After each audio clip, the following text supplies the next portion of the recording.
reflexión das relacións amorosas que aparecen tanto en libros, películas como cancións, llévanos a considerar a alguén como a parte perfecta que nos complementa ao 100%, e sin a cal non podemos estar ben, xa que nos faltaría esa persoa. A imaxe de Media Laranxa non só pon en dúbida a nosa capacidade de valernos por nos mesmos, senón que fai da outra persoa como se fose unha máquina que podemos controlar e facer que satisfaga as nosas necesidades.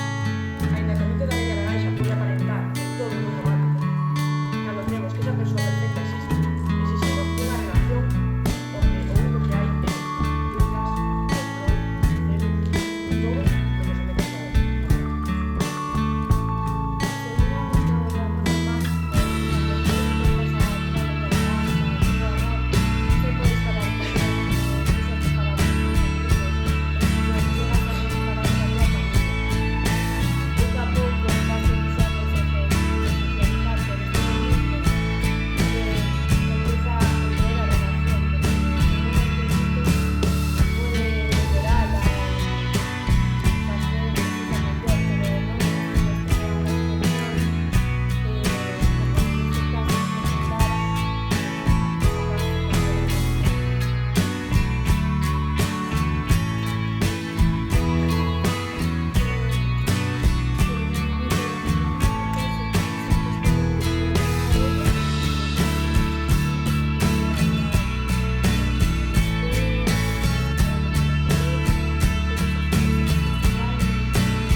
Persoa ou que vos querades moito porque non é teu, el pode facer o que queira.